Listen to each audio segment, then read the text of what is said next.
The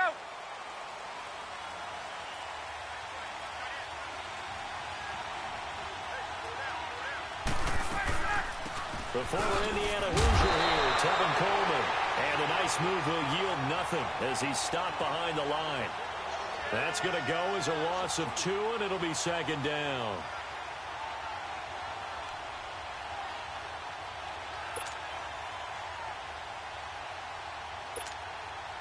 So the opening play of the drive goes backwards. Now they'll come up on 2nd and 12.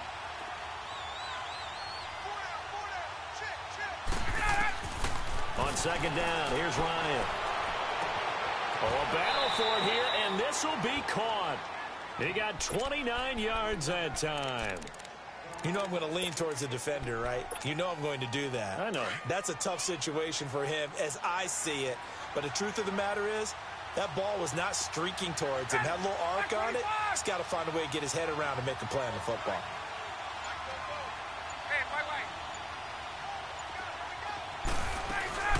They'll run it now out of the gun. And that play will go nowhere. Losing yardage back near midfield at the 49.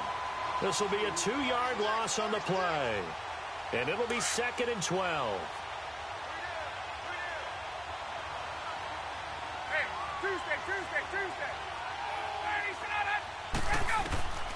From the shotgun, Ryan. Flushed out right. It'll be a gain of 9, and that'll make it 3rd down. And him running the football is not something that defenses spend a lot of time preparing for. But this guy has a survival instinct and a knack for knowing when exactly to do it. A good chance this is 4-down territory if they're unable to convert. But right now looking at a 3rd and 3.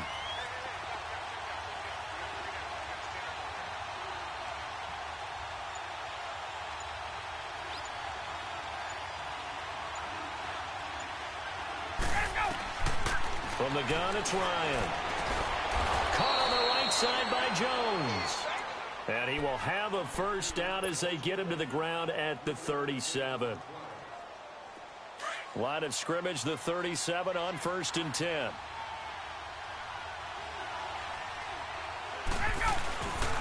Coleman now fighting his way down to about the 35-yard line. 2 yards on the carry there. It'll be 2nd down. They tried a quick hitter inside, but that one was swallowed up because what they're hoping, those big defensive linemen will take the bait and move laterally and open up a crease through. Didn't happen on that play.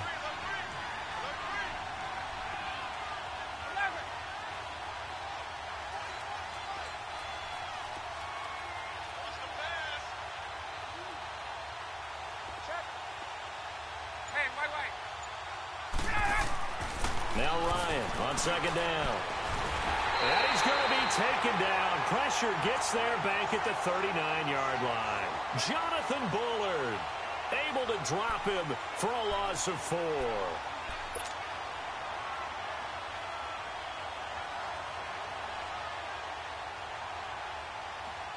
So the sack pushes him back, and now 3rd and long for Ryan and the Falcons. Out of the gun, it's Ryan. And it's hauled in by Austin Hooper. And he'll go down at the 28. They'll get 11, but still a little short. 4th down. Well, it looks like they got what they wanted. They got the completion, but they weren't able to break any tackles or gain nearly enough yardage to pick up the 1st down. Now it'll be 4th and short. Now on 4th down here, that pass knocked away and incomplete. And that could be a major momentum swing here early. Because the defense stopped them. How great is that? They go for it on the first drive of the game. They're the ones trying. Under a heavy rush, and down he goes. Vic Beasley in there to make the sack. He buries him for a loss of 10.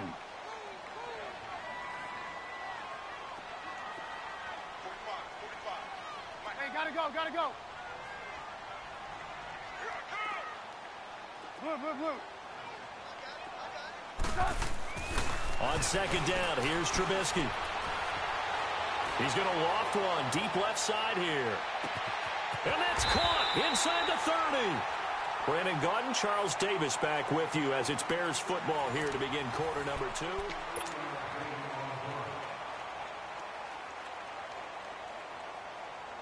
So barely time to catch our breath. Here's 1st and 10 just outside the red zone.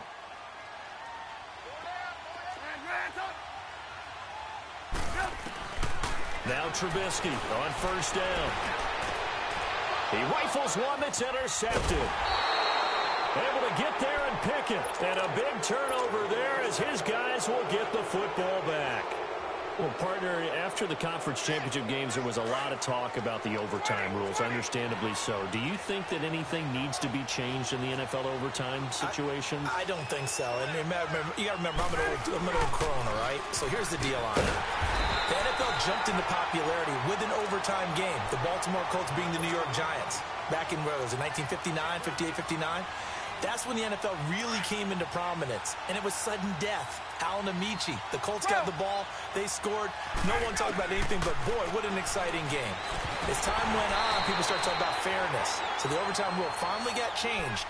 If you score first with a touchdown, the game's over. Otherwise, you keep playing. I think that's pretty cool. And in our 2 championship games this year, we had overtime in both. Tom Brady and the Patriots won the toss, went downfield, scored a touchdown, ball game. Drew Brees and the Saints won the coin toss. Through an interception, the Rams kicked the field goal and won. Defense still exists if you care to play it. And he'll get this one way up just shy of the 45-yard line. A really good pickup of 28 yards. Clock running, under 4 to play now as they come up on 1st and 10. Here's Ryan to throw. Looking deep for Julio. Got a man, it's caught inside the 10. And he'll take it into the end zone. Touchdown, Atlanta. Julio Jones, 56 yards. And the Falcons are in for 6. And, oh, it's no good. For the 2nd time now in this first half, he's missed an extra point. Here's Bosher to kick it away.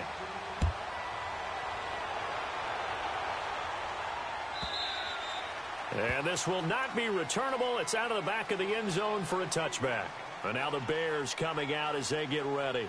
And there are parts of their last drive they'd like to emulate. And, of course, they'd like to forget the inning, the interception. But they did put together, Charles, a nice sustained drive to get him down the field. Yeah, and unfortunately for them, the only thing that matters is part 2, right? Because once they threw the interception and finished off the drive, that does them no good to go back and say, well, you know, we had a good one going. Finish things off. That's the only way you can get it done.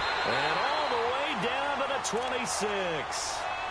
It's a big-time play there for the Bears. 49 yards on the ground. So now then, the big play has them all the way inside the 30 now, 1st and 10. They'll throw on 1st down with Trubisky. He couldn't quite hold it. Got hit. Ball pops out, incomplete. Seems like this defense, especially the secondary, has really been contesting about every throw in this first half. Remind me of a good half-court defensive basketball team. Every time a pass is thrown, they're right there in good defensive position, able to affect the play. And this time he's going backwards. So after the no gain on the last attempt, here they get him behind the line. And on 3rd down, a nickel formation here defensively.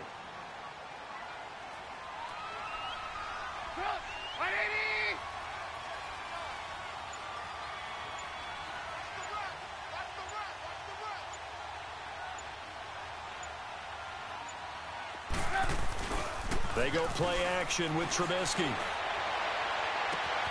This is caught. They're able to convert on 3rd down, and that sets up a 1st and goal.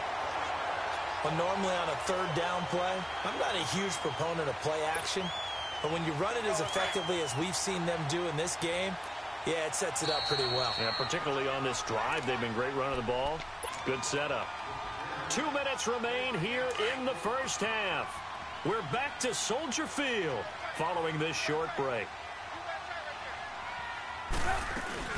They'll run for it with Tariq Cohen. Nothing doing there. They're going to wind up holding him at the 2.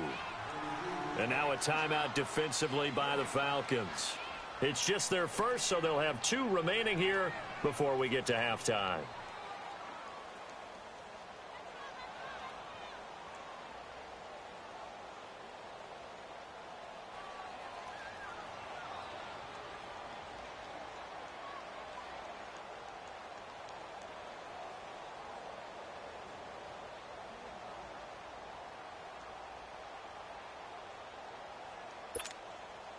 Second and goal, and they will try again from the 2-yard line.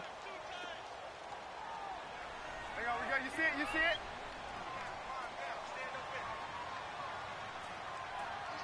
Hey, gotta go, gotta go. Now it's Trubisky. Under pressure, down he goes. Sacked at the 10. And the Falcons going to use another timeout. So that means they're down to 1 remaining here as we head toward halftime.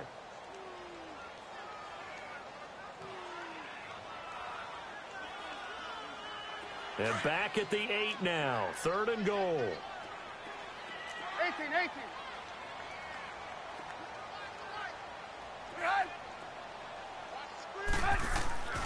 Now Trubisky. And this is going to be incomplete. Robert Alford that time on the great coverage.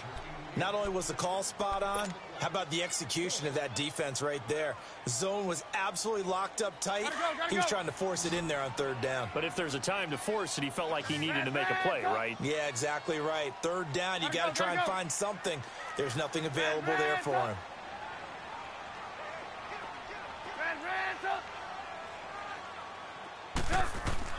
They're going on 4th down. It's Trubisky escaping the pressure. And he can't find